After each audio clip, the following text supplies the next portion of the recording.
And we are rounding the home stretch with Chapter 16, Equilibrium Application for Acids and Bases. And we have two topics left. So this is the second to last one, and it's polyprotic acids.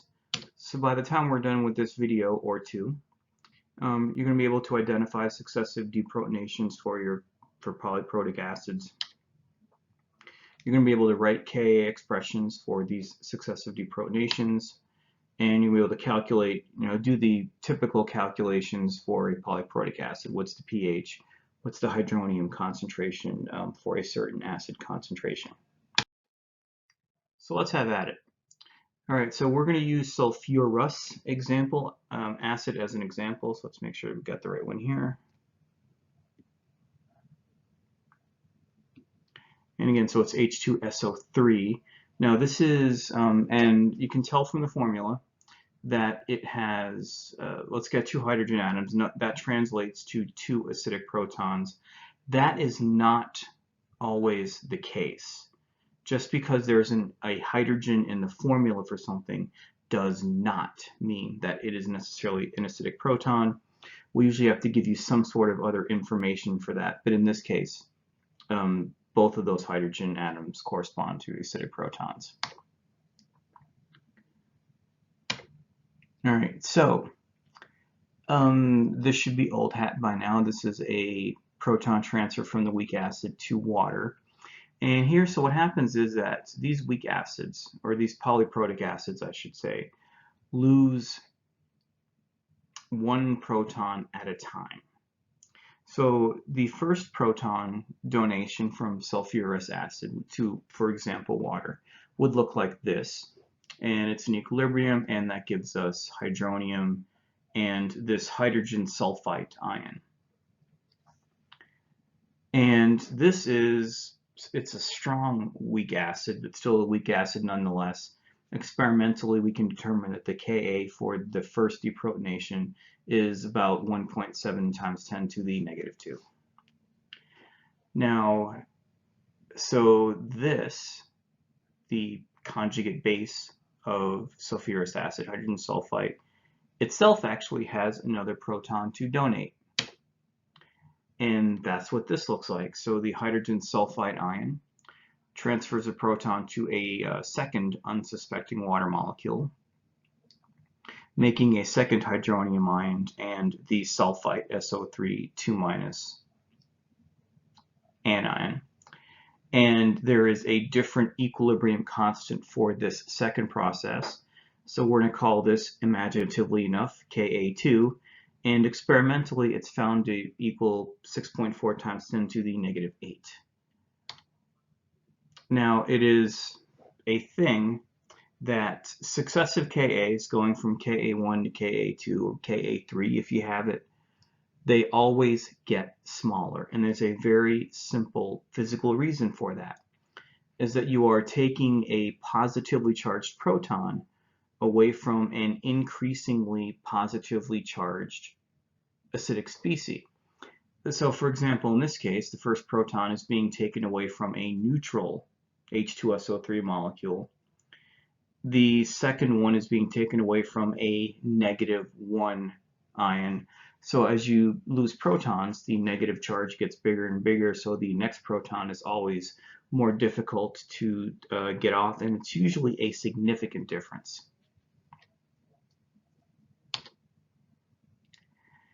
So the moral of the story is that you want to treat the deprotonations, whether there is 2 or 3 or 6, as sequential processes and not simultaneous.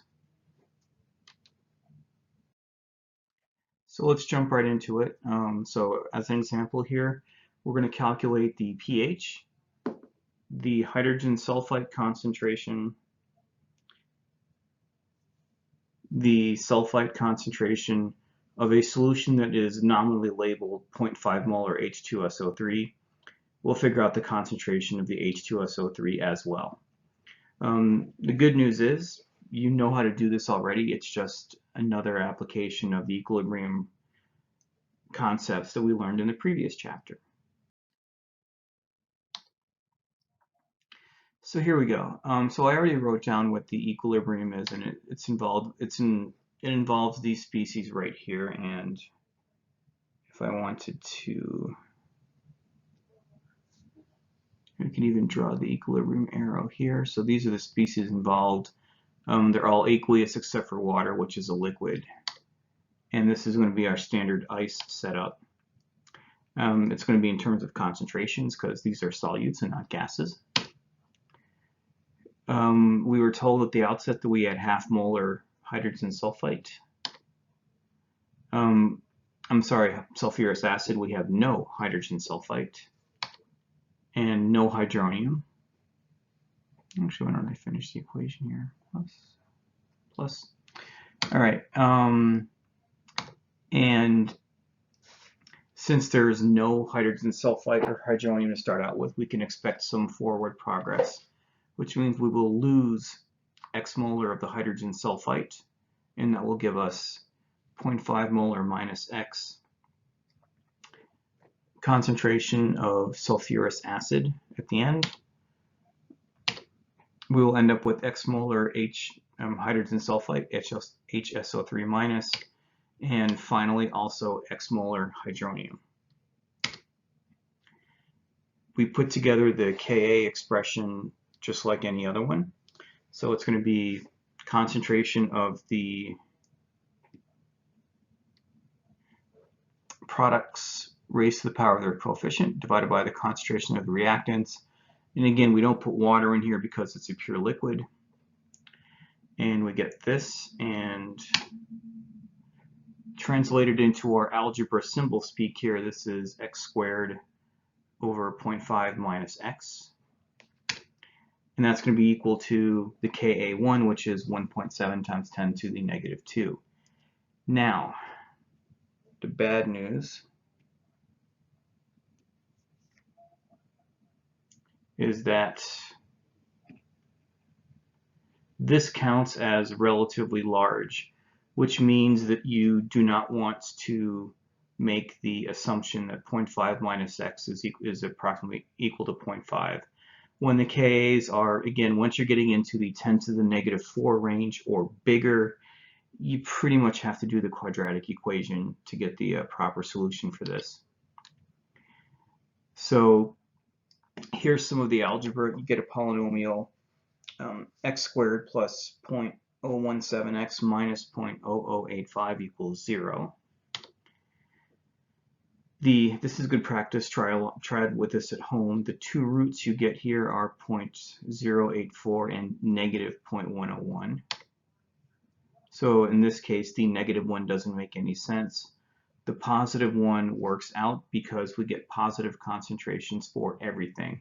The hydrogen sulfite, the hydronium, as well as the sulfurous acid. So we stick with that one. That gives us 0.084 molar hydronium, 0.084 molar hydrogen sulfite, and 0.416 molar sulfurous acid. And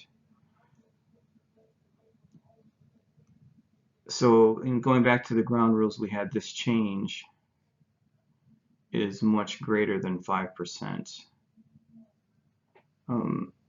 So we were justified in working this out the long way. In fact, it's between 15 and 20%, so it's actually a pretty substantial change. So we pretty much had to do that. Now, this is the composition of the solution after the first deprotonation. But we need to take into consideration the second deprotonation as well, because that's going to affect some of these. That's going to, in theory,